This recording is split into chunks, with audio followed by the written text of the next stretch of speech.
Well, greetings everyone. Today we are going to spotlight and hear from Ruben and learn a little bit about him and his company. So Ruben, welcome.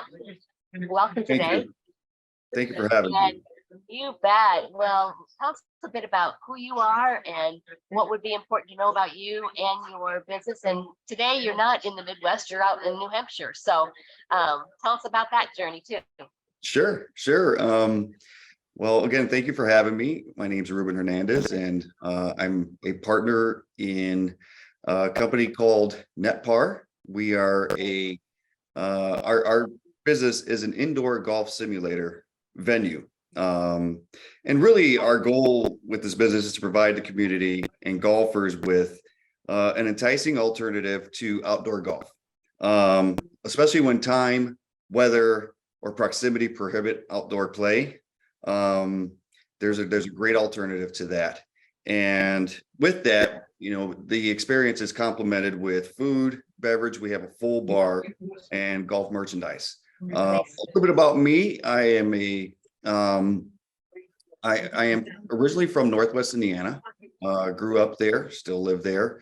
And my soon-to-be wife is from New England. She grew up in the Boston area, which was what took us out to the Northeast this week, and spending some time in beautiful Portsmouth, New Hampshire, and then we're going to go spend some time a little bit further north in Maine to have some fun in the sun and some great seafood. Beautiful. Love that. Love that. Well, question for you then, as you think about how did you start the business?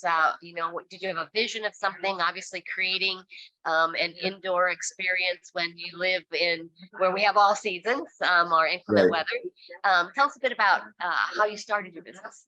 Sure. Really, the concept came up. I had seen a couple of these, one in the Minneapolis airport. So I still have my career day job, which gives me the opportunity to travel around the country, sometimes internationally. And I remember coming across this concept in Minneapolis airport. The PGA has an indoor golf venue inside of the airport. And just by chance, when I was flying out, there was a flight delay. Our flight was delayed, which gave us some time to kill, and we came across this, and how cool it was just to kill some time and also be able to play golf. And this was in the wintertime, so it was a pretty cold, snowy Minnesota day, and it was just great to be playing golf. And so how we came to be is interesting. It was actually during COVID. One of the first activities that were deemed safe in the state of Indiana was golf. And if you remember, everything shut down in the spring of 2020. Well, all we could do that year was play golf. And a group of friends and I really, and including my fiance, we all just really all we did that summer was play golf. And then come winter time, and there was really nothing to do. And so just out of boredom, out of looking for something fun to do in the winter that was not outdoors, we started talking about this concept that I had come across, a couple friends and I, and just started doing a little bit of research and looking at the technologies that were available out there, kind of how the concept would be, and we just ran with it. Beautiful.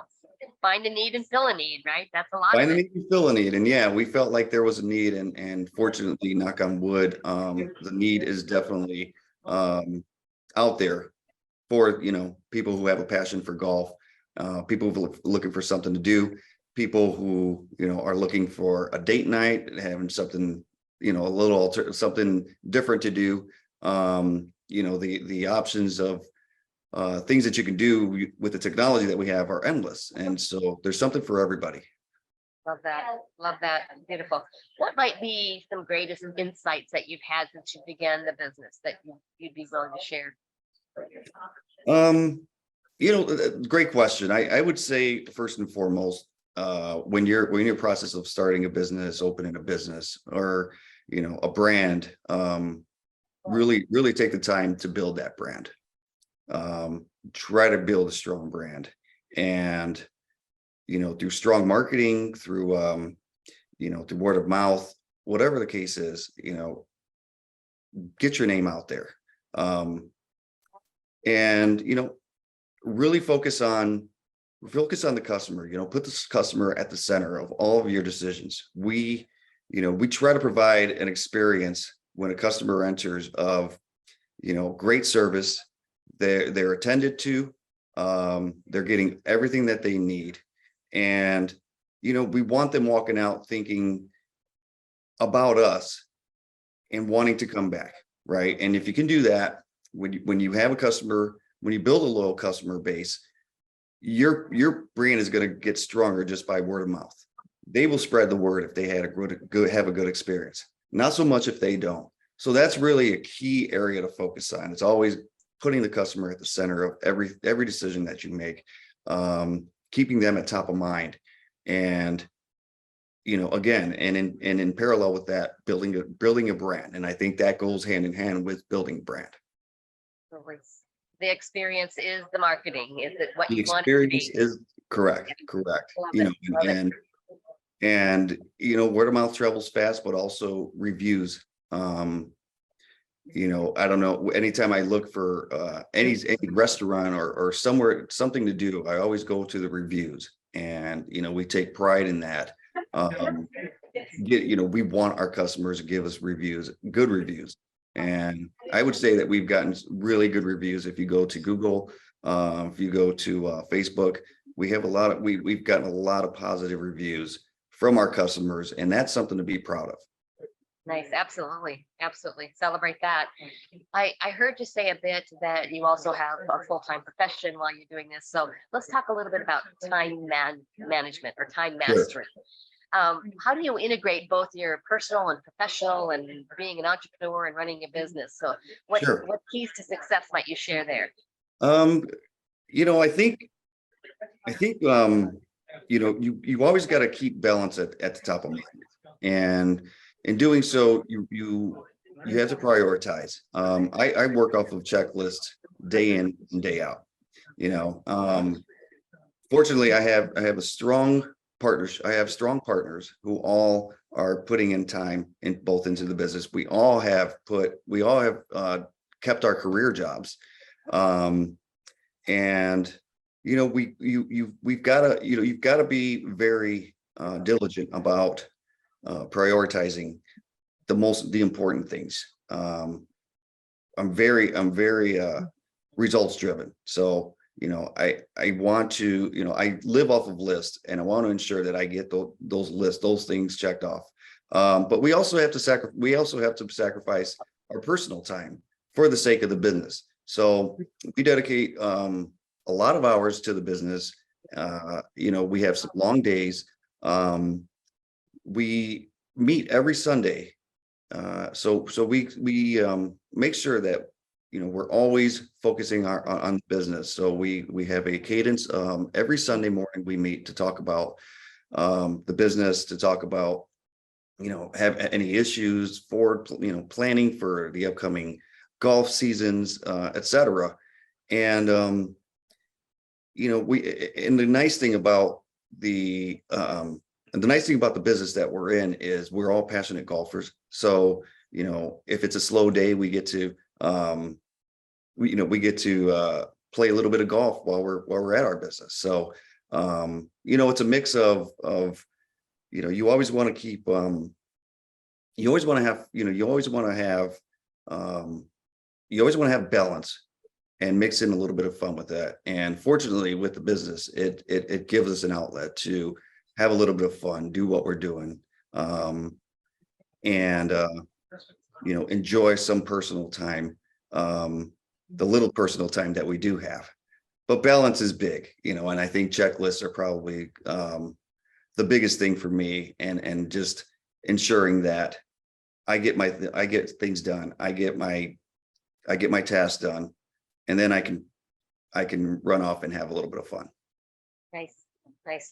since you referenced that you have partners and in partnership with others, um, and they're actively involved in your business if you meet on Sundays, what might be some keys to success or ideas that you would share with us about how do you keep that part of the business running different than a a single business owner, for Sure, example? sure. When going into business with friends, you need to be okay with not agreeing on everything. Um, and it's okay to have what I call healthy conflict. We all have the best intentions in mind when we're talking about our business. You won't always agree with everything, whether it's, new ideas, operational, etc. And you've got to be okay with that. And there will be conflict, but I always like to throw the word healthy in front of it, because if it's healthy conflict, it drives improvement. And that's really what you always got to keep in mind is, these decisions, these ideas, these discussions that we're having, we all want to drive improvement and grow. And with those two things, being okay with not agreeing on everything and having healthy conflict, that is a good core basis for a healthy partnership. Thank you for that. I like to call it creative tension, right? So Creative tension. I got to yeah, write that down. yeah, yeah, because out of that we will become more creative together, Yes. and it's going to feel sometimes messy and tricky, and yet we find our way forward when you've got It's trust. not smooth. It's not a straight road. It's a curvy road. It's a bumpy road. But it's with everybody, with the end, with the intentions of improvement, growth, running a successful business. It's okay. It's okay that it's not perfect. It'll never be perfect. Absolutely. What kind of qualities do you look for as you're building team? I assume that you need a group of people to help provide the customer experience that you were describing. Sure. What kind of qualities and environment do you create with that team? We, in terms of the qualities, we try to find, and I know this is somewhat of a generic term, but somebody with an entrepreneurial mindset. They don't necessarily need to have, experience. They don't need to have bartending experience. They don't need to have management experience. But if if they come in with an open mindset and they have drive, then the rest is up to us to lead and coach them, to drive success within our business. We try to coach our employees to run the business as if it were their own. We empower them to make decisions. And we let them know it's okay to make mistakes. We take those mistakes and use them as learning opportunities, to improve. And, empowering them, I think gives them buy-in into what it is that we're trying to create. Leading them and coaching them to provide the best service to our customers. That's up to us on how well or how well we succeed or how bad we fail. But if they come in with that mindset, I think makes things easier. And then having them empowered, I think, as if, to have them treated as if it were their own business, really gives them the opportunities that gives them the ability to not have to worry about, looking over their shoulders. Am I doing something wrong? Am I not performing well? We strive to give them, we give them the keys and let them run with it. And we give them decision-making power, and, we coach them. We make ourselves available. We all make ourselves available to provide them with assistance when they need it, coaching, whatever it is. So, but that mindset, I think you try to look for in somebody, and, then we let them operate it. We ask them to operate as if it were their own business. Beautiful. Beautiful. I'm curious if you bumped into some misconceptions about running a business or being a business owner or an entrepreneur. Yeah. Oh yeah. Oh yeah. Yeah. I think, you know, the old saying, if you build it, they will come, is not true. It's really not. And you really gotta put yourselves out there with good marketing, with networking within your communities, and spreading the word. And you gotta have, you know, you gotta have some differentiators out there too. We'd like to pride ourselves in this, our service levels. You know, if you could provide a good customer experience, you could provide a good levels of service, then that helps spread the word. The other misconception I would say is, you know, entrepreneurs have all this free time on their hands. Oh, you get to make your own schedule. You get to enjoy, you know, all this free time because you have people that are running your business for you. Well, no, you know, you can't take your eye off of the prize. You can't, you know, you've got to stay involved. As a leader, as an owner, you've got to make sure that you're staying on top of things, because when you're not, you have the competition that will come and offer something better, something cheaper, something faster. And you will lose your customer base, your loyalty. You know, if you don't have that, then you're not going to exist for long. So I would say those are probably two of the biggest misconceptions that stand out for me. You know, you can't just build it and think people will come. And you know, whether you know it or not, you've got to put in the time. I can see a tagline. If you build it, they will come. Really? Yeah. Yeah, exactly. I love it.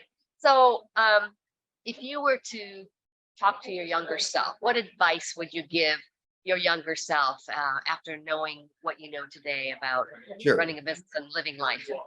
Sure.